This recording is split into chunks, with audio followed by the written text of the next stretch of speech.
യജമാനന്മാരിൽ അന്വേഷിക്കുന്നതോ our വിശ്വസ്തരായിരിക്കണമെന്ന്. Moreover, it is required in stewards that a man be found faithful. വിശ്വസ്തരാകണം. ഒരാമേൻ പറഞ്ഞാട്ടെ. ഏൽപ്പിച്ച ശുശ്രൂഷകളിൽ എന്താ ആരാകണം? വിശ്വസ്തരാകണം. അത് പായിടുന്ന ശുശ്രൂഷയാണെങ്കിലും പണം എണ്ണുന്ന ശുശ്രൂഷയാണെങ്കിലും ആരാകണം? വിശ്വസ്തരാകണം. ഒരു ഫെയ്ത്ത്ഫുൾനെസ് നിങ്ങളുടെ അകത്ത് വേണം. കാരണം കള്ളവുമായിട്ട് ഒരു ബന്ധം ആർക്കില്ല? നിങ്ങളുടെ യജമാന് ഇല്ല. തട്ടിപ്പ് വെട്ടിപ്പ് TVPM പരിപാടിയൊന്നും ആർക്കില്ല? നിങ്ങളുടെ പിതാവിനില്ല, നിങ്ങൾക്കും പാടില്ല. ഫെയ്ത്ത്ഫുൾ ആയിരിക്കണം. ഒരാമേൻ പറഞ്ഞാട്ട്. പ്രാർത്ഥിക്കാൻ കഴിയുമെന്ന് മുതൽ കർത്താവെ എന്നെ ഏൽപ്പിക്കുന്ന ചെറുതും വലുതുമായ കാര്യങ്ങളിൽ ഫെയ്ത്ത്ഫുൾ ആകുവാൻ എന്നെ സഹായിക്കുമോ? പ്രിയമക്കളെ, ഫെയ്ത്ത്ഫുൾനെസ് വിശ്വസ്ത ഭൂമിയിൽ നിന്ന് മുളയ്ക്കുന്നു എന്നാണ് പറയുന്നത്. ഒരാമേൻ പറഞ്ഞാട്ടെ. ഓർക്കേണ്ട ഒരു കാര്യം ഞാൻ പറയട്ടെ. ചില കാര്യങ്ങളിൽ നമ്മൾ മുമ്പോട്ട് പോകുമ്പോൾ ശ്രദ്ധിച്ച് കേൾക്ക. നിങ്ങൾക്ക് തോന്നും ചില കാര്യങ്ങളിൽ അല്പം അയവ്, അല്പം ഒഴിവ് കഴിവ്, അല്പം കൃത്രിമത്വം നടത്തിയാൽ അല്പം പണം കയ്യിലിരിക്കും. അത് കാലപ്പഴക്കത്തിൽ അനുഭവ സമ്പത്ത് കൊണ്ടുണ്ടാകുന്നൊരു കാര്യമാണ്. അനുവദിക്കരുത്. നിങ്ങളെ കാണുന്ന കേൾക്കുന്ന ഒരു ദൈവമുണ്ട്. ബി ഫെയ്ത്ത്ഫുൾ, ബി ഫെയ്ത്ത്ഫുൾ, വേണ്ട, എനിക്ക് വേണ്ട, എനിക്ക് ദൈവം തരുന്നത് മതി. സാറേ ഇതിരിക്കട്ടെ സാറേ, സാറേ ആരും അറിയത്തില്ല സാറേ, ഇരിക്കട്ടെ സാറേ, വേണ്ട, ദൈവം തരുന്നതും മതി. ഒരാമേൻ പറഞ്ഞാട്ട്. ദൈവം തരുന്നതും മതി. ദൈവം തന്നാൽ ദാഹവും വിശപ്പും തീരും. ദൈവം തന്നാൽ അളവ് കൂടാതെ, ദൈവം തന്നാൽ സമൃദ്ധിയായി, ദൈവം തന്നാൽ ചോദിക്കുന്നതിലും നനയ്ക്കുന്നതിലും ആത്യന്തം പരമായി. ഉദാഹരണത്തിന് നിങ്ങൾ കരുനാഗപ്പള്ളി വഴി ഒരു 2 വർഷം മുമ്പ് പോവുകയാണെങ്കിൽ ഒരു വലിയ ബംഗ്ലാവ് കാണാൻ സാധിക്കും. ഇന്നതവിടെ ഇല്ല. റോഡ് വികസനം വന്നപ്പോൾ ഇടിച്ചു ദൂരക്കണം. ഞാൻ തിരക്കിയപ്പോഴത്തേക്ക് റോഡ് ട്രാൻസ്പോർട്ട് ഡിപ്പാർട്ട്മെൻറ്റിൽ കൈക്കൂലി വാങ്ങി ഉണ്ടാക്കിയൊരു വീടാണ് അത്. ഭയങ്കര ആർഭാടത്തോടെ. ആരാ മൊബൈൽ ഫോൺ ഓഫ് ചെയ്യുക? മൊബൈൽ ഫോൺ വന്നാൽ ഉടനെ സ്വിച്ച് ഓഫ് ചെയ്യണം. അതാണ് ആദ്യം ചെയ്യേണ്ടത്. ഓക്കെ, അറിവില്ലാത്തായിരിക്കും, കുഴപ്പമില്ല. പക്ഷേ അത് ഞാൻ പറഞ്ഞത്, തിന്മയുടെ മാർഗത്തിൽ നാം ഉണ്ടാക്കുന്നതെല്ലാം നഷ്ടപ്പെട്ടു പോകും. വിശ്വസ്തയോടെ 10 രൂപ നേടിയാൽ അതിന് കോടികളുടെ വിലയുണ്ട്. രാമൻ പറഞ്ഞാട്ട്. ധനവും നിന്നയുമല്ല നിനക്ക് വേണ്ടത്, ധനവും മാനവും. ധനവും നിന്നയുമല്ല നിനക്ക് വേണ്ടത്, ധനവും മാനവും.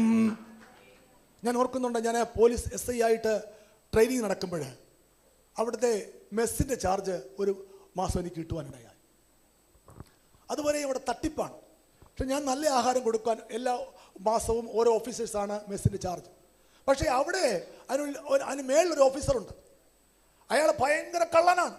അയാളുടെ പേര് സദാനന്ദൻ, മരിച്ചുപോയി, തട്ടിപ്പോയി സദാനന്ദൻ. ഇവൻ്റെ പരിപാടി എന്നറിയാമോ? നമ്മളെ സ്റ്റോക്ക് എടുക്കുമ്പോൾ ഇവൻ എന്ത് ചെയ്യുന്നറിയാമോ? നമ്മൾ ക്ലാസ്സിലിരിക്കുമ്പോൾ സ്റ്റോക്ക് കൊണ്ടുവരും. അരിയും സാധനങ്ങളൊക്കെ നമ്മളിവിടെ ഇരിക്കുക, ക്ലാസ്സിൽ പഠിച്ചുകൊണ്ടിരിക്കുക. അപ്പോൾ എന്ത് വരും? ഈ സ്റ്റോക്ക് വരും. പഴയ സ്റ്റോക്കിൻ്റെ മേളിലോട്ട് എന്ത് ചെയ്യും? ഈ സ്റ്റോക്ക് അങ്ങ് അടുക്കും. ക്ലാസ് കഴിഞ്ഞ് വരുമ്പോൾ കാണുന്ന കാഴ്ച എന്താണ്? എടാ നിറച്ചു സ്റ്റോക്ക് ഇറക്കി വെച്ചിരിക്കുന്നു. ഞാൻ ചോദിച്ചു, സാറേ ഈ പഴയ സ്റ്റോക്കിൻ്റെ മേളിലിട്ട കണക്കെങ്ങനെ അറിയും? അതെങ്ങനെയാ ഇവിടെ? ഇതൊക്കെ ഇവിടുത്തെ രീതിയാ. ഇവിടുന്ന് പാസ്സായി പോണോ? ഇവിടുന്ന് പാസ്സായി പോണോ മോനെ? ഇത് ഇവിടുത്തെ രീതിയാ. ഞാൻ പറയട്ടെ മക്കളെ, ആ ട്രെയിനിങ് കഴിഞ്ഞ് 1 മാസം കഴിഞ്ഞപ്പോൾ പെട്ടെന്ന് ഹാർട്ട് അറ്റാക്ക് വന്ന് അയാൾ മരിക്കാനുണ്ടായി. ഞാൻ പറഞ്ഞത്, വിശ്വസ്തതയ്ക്ക് വിലയുള്ളൂ, വിശ്വസ്തതയ്ക്ക് വിലയുള്ളൂ. നീ പ്രാർത്ഥിച്ച് നേടുന്ന കാര്യങ്ങൾ അത് ധനവും മാനവുമാണ്. അന്യായ മാർഗത്തിൽ നേടുന്ന കാര്യങ്ങൾ ധനവും നിന്നയുമാണ്. വിശ്വസിക്കുന്നവർക്കായി വിശ്വസ്തതയാണ് വിചാരകന് ഏറ്റവും അത്യാവശ്യമുള്ള കാര്യം. പ്രിയമക്കളെ, കൃപയാൽ വിശ്വസ്തനായതുകൊണ്ടാണ് ഇന്ന് ഈ ആലയം ഇവിടെ കാണുന്നത്. എൻ്റെ കണക്കെന്താണ്, ഇതെവിടുന്ന് വന്നു എന്ന് നിങ്ങൾക്കറിയത്തില്ല. പക്ഷേ ദൈവത്തിനും എനിക്കും ആ കണക്കറിയാം. എല്ലാം വിശ്വസ്തമായിട്ടാണ് പാസ്റ്റർ ചെയ്തത്. ഞാൻ പറയും 1%. കാര്യം എനിക്കറിയാം, അതിൽ കൂടുതലുണ്ടെന്ന് എനിക്കറിയാം. എങ്കിലും ഞാൻ അപ്രയോജനദാസൻ. ആ 1% നന്മയാണ് ഞാൻ അനുഭവിക്കുന്നത്. മക്കളെ, ഞാൻ ഒരു ചെറിയ കണക്ക് പറഞ്ഞതേ ഉള്ളൂ. കൃപയാൽ ഈ ശുശ്രൂഷയിൽ ഫെയ്ത്ത്ഫുൾ ആയിരിക്കാൻ കർത്താവ് കൃപ നൽകും. എങ്കിലും ഞാൻ അപ്രയോജനദാസൻ, ചെയ്യേണ്ടതൊന്നും ചെയ്തിട്ടില്ല. ഒരു കാര്യം കൂടെ വിളിച്ച് പറയട്ടെ. കഴിഞ്ഞ ദിവസം ഈ ആലയുമായി ബന്ധപ്പെട്ട് വാങ്ങിയ എല്ലാ പണങ്ങളും തിരിച്ചു കൊടുക്കുവാൻ കർത്താവ് കൃപ തന്നു.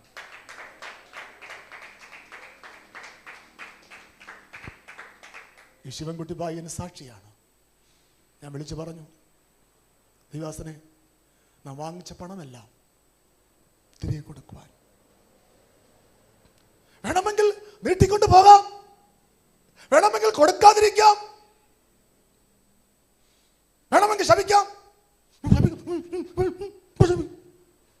പൈസ ചോദിക്കുന്നു. നോ, ഞാൻ പറഞ്ഞത് നീതിപ്രവൃത്തിയല്ല, വിചാരകന്റെ ഒരു ക്വാളിറ്റിയാണ്. ഒരാമേ പറഞ്ഞാട്ടെ, വിചാരകന്റെ ഒരു ക്വാളിറ്റി. മുമ്പോട്ട് പോകാം. ഉൽപ്പത്തി പുസ്തകം 39-ാം അധ്യായം 3, 4, 5. എങ്ങനെ വിചാരകനാണ്? യഹോവ അവനോട് കൂടെ ഉണ്ടെന്നും അവൻ ചെയ്യുന്നതൊക്കെയും യഹോവ സാധിപ്പിക്കുന്നുവെന്നും അവന്റെ യജമാനൻ കണ്ടു. അതുകൊണ്ട് യോസഫ് അവൻ ഇഷ്ടനായി ശുശ്രൂഷ ചെയ്തു. ചെയ്യുന്നതൊക്കെയും ദൈവത്താൽ സാധിക്കണം. വിചാരകനാകണമെങ്കിൽ ഒരു മരം വെച്ചാൽ മരം കായ്ക്കണം. ഒരു ബിസിനസ് തുടങ്ങിയാൽ അത് അനുഗ്രഹമാകണം. നീ കൈവെക്കുന്ന എല്ലാറ്റിലും നിനക്ക് എന്താ ഉണ്ടാകണം? എന്നാൽ മാത്രമേ നിനക്ക് ആരാകാൻ കഴിയൂ? വിചാരകനാകാൻ കഴിയൂ. 3, പ്രാപ്തിയുള്ളവരാകണം. 1 ദിനവൃത്താന്തം 26-30. ഹെബ്രോന്യരിൽ ഹശബ്യാവും അവന്റെ സഹോദരന്മാരുമായി 1700 പ്രാപ്തന്മാർ യോർദാൻ ഇക്കരെ പടിഞ്ഞാറ് യഹോവയുടെ സകല കാര്യത്തിനും രാജാവിന്റെ ശുശ്രൂഷയ്ക്കും ഇസ്രായേലിൽ മേൽ വിചാരകരായിരുന്നു. മതി നോക്കുക, അവിടെ മെൻ ഓഫ് വേലർ, പ്രാപ്തിയുള്ളവർ, പ്രാപ്തന്മാർ.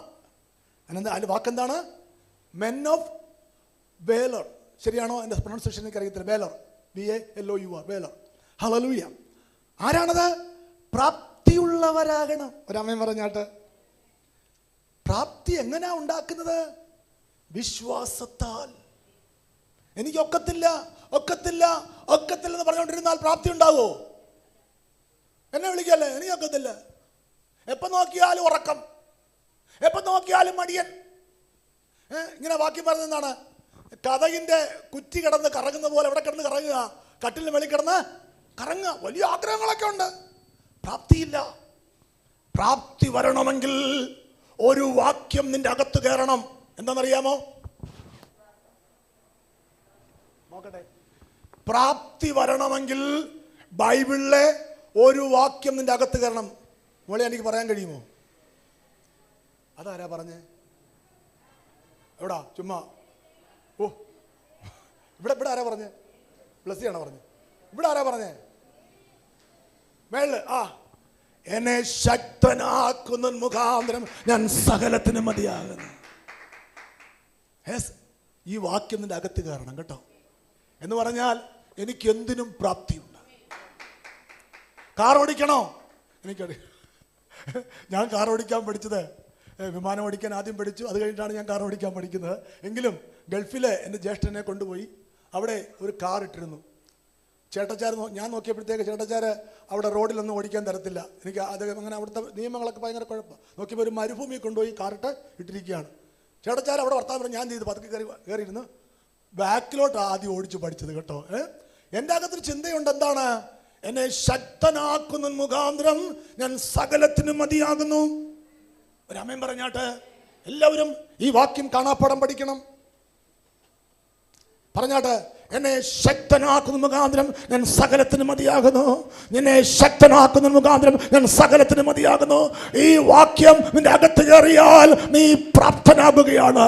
വിചാരകനാകുവാൻ തക്കവണ്ണം, വിചാര ഓഫീസർ ആകുവാൻ തക്കവണ്ണം, സ്റ്റുവേർഡ് ആകുവാൻ തക്കവണ്ണം നീ പ്രാപ്തനാകുകയാണ്. പ്രിയമക്കളെ, ഈ ഒരു ചിന്താഗതിനകത്ത് വരട്ടെ. എന്നെ ആരും പഠിപ്പിക്കണ്ട, എനിക്ക് എന്തും കഴിയും. എൻ്റെ ദൈവത്താൽ ഞാൻ മതിൽ ചാടിക്കിടക്കും. എൻ്റെ ദൈവൻ്റെ ദീപത്തെ കത്തിക്കും. ദൈവം കൂടെ ഉണ്ടെങ്കിൽ ഞാൻ ചെയ്യുന്നതൊക്കെയും സാധിക്കും. ഞാൻ കൃതാർത്ഥനാകും. വീണ്ടും വേഗത്തിൽ പോകട്ടെ, 5 മിനിറ്റേ ഉള്ളൂ. ദാനിയേലിന്റെ പുസ്തകം 2:47-48 വാക്യം പറയുന്നു, പ്രാർത്ഥിച്ച് റേമ സ്വീകരിക്കണം. രാജാവ് ദാനിയേലിനോട്, നീ ഈ രഹസ്യം വെളിപ്പെടുത്തുവാൻ പ്രാപ്തനായതുകൊണ്ട് നിങ്ങളുടെ ദൈവം ദൈവാദി ദൈവവും രാജാദി കർത്താവും രഹസ്യങ്ങളെ വെളിപ്പെടുത്തുന്നവനുമാകുന്നു സത്യമെന്ന് കൽപ്പിച്ചു. രാജാവ് ദാനിയേലിനെ മഹാനാക്കി അവന് അനേകം വലിയ സമ്മാനങ്ങളും കൊടുത്തു. അവനെ ബാബേൽ സംസ്ഥാനത്തിനൊക്കെയും അധിപതിയും ബാബേലിലെ സകല വിദ്വാൻമാർക്കും പ്രധാന വിചാരകനുമാക്കി വെച്ചു. പ്രധാന വിചാരകനുമാക്കി. എങ്ങനെയാണ് ദാനിയേൽ വിചാരകനായത്? ആ രാജ്യത്തൊരു വിഷയം, രാജാവ് ഒരു സ്വപ്നം കണ്ടു.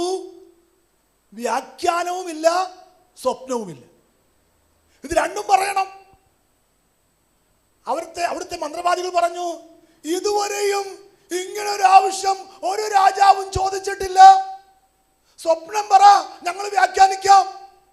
രാജാവ് പറഞ്ഞു, കളി വേണ്ട, തല കാണത്തില്ല കേട്ടോ. സ്വപ്നവും പറയണം, വ്യാഖ്യാനവും പറയണം. ദാനിയേലും ഈ കാര്യത്തിൽ ഉൾപ്പെട്ടു. കാര്യം എന്താണ്? ദാനിയേൽ ദർശനമുള്ളവനാണ്. അവനെയും കൊല്ലുവാൻ നോക്കുകയാണ് രാജാവിൻ്റെ കിങ്കരന്മാർ. അങ്ങനെ അവൻ ചോദിച്ചു, എനിക്ക് പ്രാർത്ഥിക്കാൻ അല്പം സമയം വേണം. എനിക്ക് അവസാനമായി ആഹാരം കഴിച്ച് മരിക്കണം എന്നല്ല, എനിക്ക് പ്രാർത്ഥിക്കാൻ അല്പം സമയം. അവൻ സമയം ചോദിച്ചു. അവൻ കൂട്ടുകാരെ വിളിച്ച് രാത്രിയിൽ പ്രാർത്ഥിച്ചു. രാത്രി ദർശനത്തിൽ ആ സ്വപ്നം ദാനിയേലിന് വെളിപ്പെട്ടു. ഒരാമേൻ പറഞ്ഞാട്ടെ. അപ്പോൾ പ്രാർത്ഥിച്ച് റേമ സ്വീകരിച്ചാൽ നിനക്ക് ആരായി മാറാം? വിചാരകനായി മാറാം. നിന്റെ കുടുംബത്തിലെ വിഷയത്തിൽ, നിന്റെ വ്യക്തി വിഷയത്തിൽ, നിന്റെ ശുശ്രൂഷ വിഷയത്തിൽ, ആലയത്തിൽ പ്രാർത്ഥിച്ച് ഒരു റേമ സ്വീകരിക്കുമെങ്കിൽ, ആലയത്തിൽ വന്ന് പ്രാർത്ഥനയുടെ ആലയത്തിൽ വന്ന് അരുളപ്പാട് സ്വീകരിക്കുമെങ്കിൽ ഒരു വിചാരകത്വത്തിലേക്ക് നീ ഉയർന്നു വരികയാണ്. വിശ്വസിക്കുന്നവർ ഒന്ന് കരം ചേർത്തടിച്ച് ഭക്തിയോടെ സ്തുതിക്കട്ടെ. ഏറ്റവും പ്രധാനപ്പെട്ട വാക്യം മത്തായി 25:21. മത്തായി 25:21. അതിന് യജമാനൻ, നല്ലവനും വിശ്വസ്തനുമായ ദാസനെ, നീ അല്പത്തിൽ വിശ്വസ്തനായിരുന്നു, ഞാൻ നിന്നെ അധികത്തിന് വിചാരകനാക്കും. നിന്റെ യജമാന്റെ സന്തോഷത്തിലേക്ക് പ്രവേശിക്കുക എന്ന് അവനോട് പറഞ്ഞു. മതി. നമുക്കറിയാം, ഒരു പണമുള്ള വ്യക്തി താലന്തുകൾ വീതിച്ചു കൊടുത്തു. ഒരാൾക്ക് 5 താലന്ത്, ഒരാൾക്ക് 2 താലന്ത്, ഒരാൾക്ക് അവിടെ വായിക്കുന്നു പ്രാപ്തി പോലെ കൊടുത്തു. അപ്പോൾ അവന് പ്രാപ്തി നോക്കി. 5 കൊടുക്കാൻ പ്രാപ്തി ഉണ്ടോ? പ്രിയമക്കളെ, ചില താലന്തുകൾ അധികമായി ഉണ്ടെങ്കിൽ നിന്റെ പ്രാപ്തി കണ്ടിട്ടാണ് ദൈവം തന്നത്. അതിനെ വ്യാപാരം ചെയ്യുക, അതിനെ വ്യാപാരം ചെയ്യുക. ഒന്ന് കരങ്ങളെ ചേർത്തടിച്ചാട്ടെ. അല്പകാലം കഴിഞ്ഞപ്പോൾ യജമാനൻ മടങ്ങി വന്നു, വിളിച്ചു, നീ വാ. 5 എന്തോ ചെയ്തു, 2 എന്തോ ചെയ്തു, 1 എന്തോ ചെയ്തു. 5 വാങ്ങിയവൻ പറഞ്ഞു, ഞാൻ 5 കൂടെ നേടി. 2 വാങ്ങിയവൻ പറഞ്ഞു, ഞാൻ 2 കൂടെ. ഞാൻ പലപ്പോഴും ചിന്തിക്കാറുണ്ട്, എന്താ ഈ ഡബിൾ ആക്കിയത്? ഈ 2 വാങ്ങിയവൻ എന്താ ഒരു 1 ആക്കാഞ്ഞത്, അല്ലെങ്കിൽ 4 ആക്കാഞ്ഞത്, 3 ആക്കാഞ്ഞത്? 5 വാങ്ങിയവൻ 5 കൂടെ നേടി, 2 വാങ്ങിയവൻ 2 കൂടെ നേടി.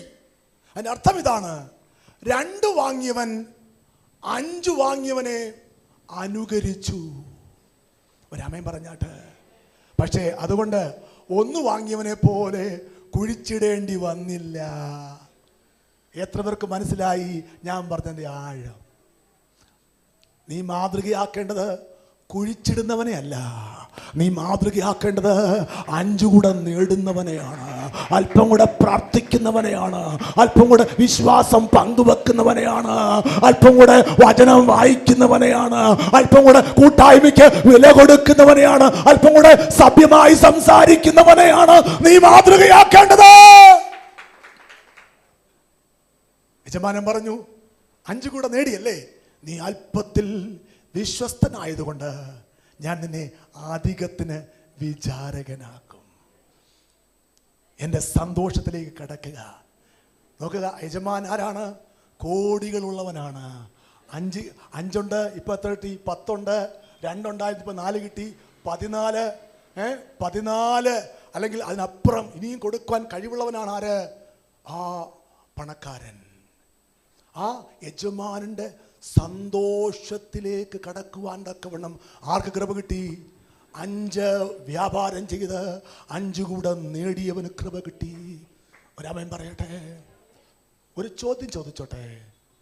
ഈ പട്ടണത്തിൽ നിങ്ങൾക്ക് ലഭിച്ചിരിക്കുന്ന ഏറ്റവും വലിയ താലന്ത് എന്താണ്? കൂടെ കൂടെ പാസ്റ്റ് പറയുന്നതുകൊണ്ട് ആർക്കും സംശയമില്ല. എന്താണ്? ഈ ആലയമാണ് നിങ്ങൾക്ക് ലഭിച്ചിരിക്കുന്ന ഏറ്റവും വലിയ താലന്ത്. പാടാനുള്ള കഴിവല്ല, പരോപകാരമല്ല, അതൊക്കെ താലന്താണ്. ഏറ്റവും വലിയ താലന്ത് ഈ ആലയമാണ്. ഇതിനെ വ്യാപാരം ചെയ്യണം, ഇതിനെ വർദ്ധിപ്പിക്കണം, ഈ ആലയത്തെ വർദ്ധിപ്പിക്കണം, ആത്മാക്കളെ വർദ്ധിപ്പിക്കണം. അങ്ങനെ വർദ്ധിപ്പിച്ചാൽ ദൈവം പറയും, നീ അല്പത്തിൽ വിചാരകനായിരുന്നു, ഞാൻ നിന്നെ അധിക.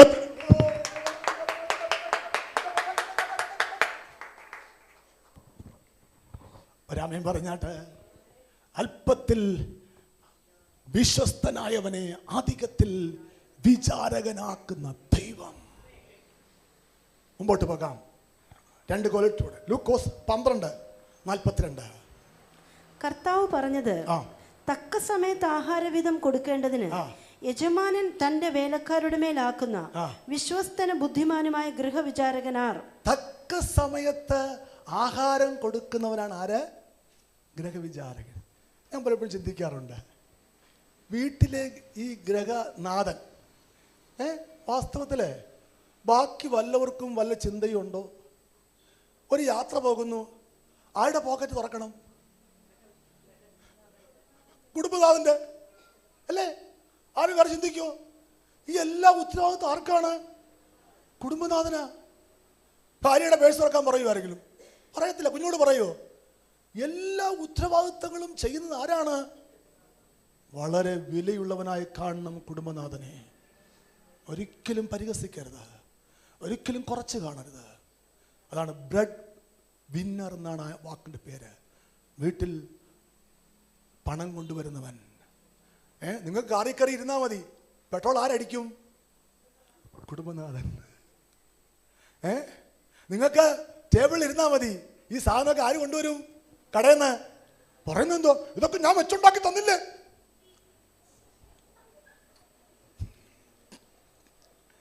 ഇത് എവിടുന്ന് വന്നു?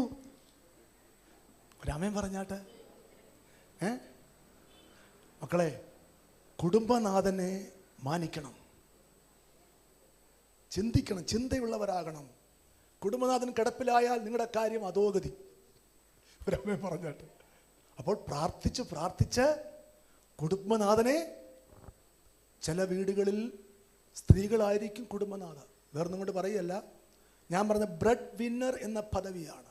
സമ്പത്ത് കൊണ്ടുവരുന്നവർ, അധ്വാനിച്ച് കൊണ്ടുവരുന്ന. ചില വീട്ടിൽ കുടുംബനാഥൻ കാണത്തില്ല, നേരത്തെ മരിച്ചു പോയെന്ന് വരാം, ചിലപ്പോൾ എന്തെങ്കിലും വിഷയത്തിൽ ദൂരെ മാറിപ്പോയെന്ന് വരാം. ആരാണോ വീട്ടിൽ ആഹാരം കൊണ്ടുവരുന്നത്, ചിലവുകൾ നടത്തുന്നത്, അവരോട് വളരെ ബഹുമാനത്തോടെ നാം സംസാരിക്കണം. ഒരാമേൻ പറഞ്ഞാട്ട്. മാന്യതയോടെ സംസാരിക്കണം. ഒരാമേൻ പറഞ്ഞാട്ട്. അവരാണ് നിങ്ങളെ മുന്നോട്ട് കൊണ്ടുപോകുന്നത്. ഒരാമേൻ പറയാം. അപ്പോൾ നോക്കുക, തക്ക സമയത്ത് എന്ത് ചെയ്യണം? ആഹാരം കൊടുക്കണം. ഒരാമേൻ പറഞ്ഞാട്ട്. അപ്പൻ കൊടുത്തില്ലെങ്കിൽ ആ അമ്മയോട് ചോദിക്കുമോ? ഇല്ല, നിങ്ങളല്ലേ വീട്ടിലെ ഗൃഹനാഥൻ, നിങ്ങൾ കൊടുക്കണം എന്ന് പറയല്ലേ. അപ്പോൾ ആ നിലവാരങ്ങളിൽ ആഹാരം കൊടുക്കുവാൻ തക്കവണ്ണം, തക്ക സമയത്ത് ആഹാരം കൊടുക്കുവാൻ തക്കവണ്ണം നീ പ്രാപ്തനാകണം. അവിടെയാണ് ഗ്രഹവിചാരകത്വം നിന്റെ മേലാകുന്നത്. വിചാരകത്വം എന്ന അനുഗ്രഹം നിനക്ക് വരുന്നത്. ഒരു വാക്യം കൂടെ വായിച്ചു നിർത്തട്ടെ. തീത്തോസ് 1:7. അധ്യക്ഷൻ ദൈവത്തിന്റെ ഗൃഹവിചാരകനാകിയാൽ അനന്യനായിരിക്കണം. നിന്ന് വരാൻ സമ്മതിക്കരുത്. ഒരു ആമേൻ പറഞ്ഞാട്ടെ. 7 ക്വാളിറ്റികൾ നിന്നെ വിചാരകനാക്കും. 1, വിശ്വസ്തത. പറഞ്ഞാട്ടെ, വിശ്വസ്തത. ചെയ്യുന്നതൊക്കെയും ദൈവത്താൽ സാധിക്കണം. പ്രാപ്തിയുള്ളവരാകണം. പ്രാർത്ഥിച്ച് റേമ സ്വീകരിക്കണം. അല്പത്തിൽ വിശ്വസ്തരാകണം. അവിടെ വായിച്ചൊരു കാര്യമുണ്ട് അതിനകത്ത്. 5 വാങ്ങിയവൻ ഉടനെ പോയി വ്യാപാരം ചെയ്യും. ഇങ്ങനെ 1 മാസം കഴിഞ്ഞല്ല, ഉടനെ പോയി വ്യാപാരം. അപ്പോൾ നിനക്ക് ലഭിച്ച താലന്ത് വളരെ വേഗത്തിൽ നീ വ്യാപാരം ചെയ്യണം. ഒരു ആമേൻ പറഞ്ഞാട്ട്. 2025 ആലയം കിട്ടിയെങ്കിൽ 2025 വ്യാപാരം തുടങ്ങണം. അനന്യനായിരിക്കണം. തക്ക സമയത്ത് ആഹാരം കൊടുക്കണം. എഴുന്നേക്കാം. ഹല്ലേലൂയ. കേൾക്കപ്പെട്ടവരെ പ്രാർത്ഥിച്ചാണ്.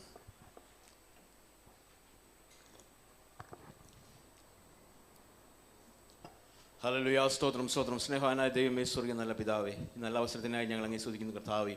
സന്നിധിയിലേക്ക് കടന്നു വരുന്ന കർത്താവേ, കേൾക്കപ്പെട്ട നല്ല ആലോചനകൾക്കായി നന്ദി കർത്താവേ. ഹല്ലേലൂയ.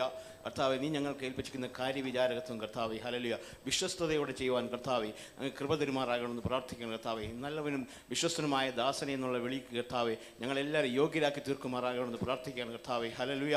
അസാധ്യങ്ങളെ സാധ്യമാക്കുന്ന ഒരു ദൈവം കർത്താവേ, ഹല്ലേലൂയ. നീ ഞങ്ങൾക്കുള്ളതിനാ നന്ദി കർത്താവേ. ഹല്ലേലൂയ. കൃപയെ പുതിയ കർത്താവേ, കേൾക്കപ്പെട്ട വചനം എല്ലാവർക്കും അനുഗ്രഹമായി തീരട്ടെ കർത്താവേ. 160 മേനിയായി കർത്താവ് വിളയിട്ട് കർത്താവേ. ഹല്ലേലൂയ. തുടർന്നുള്ള സെഷൻ അനുഗ്രഹിക്കും. കൃപയെ പുതിയ സർവ്വമാനം മഹത്വം അങ്ങെടുക്കും. എല്ലാം ഞങ്ങൾക്ക് കൊണ്ട് ചെയ്യാൻ പറ്റിയ യേശു നാമത്തിൽ തന്നെ. Please be seated. കർത്താവിൻ്റെ മേശയിലേക്ക് നമുക്ക് പോകാം. അധികം സമയമൊന്നും പോയിട്ടില്ല. തെറ്റാണ്.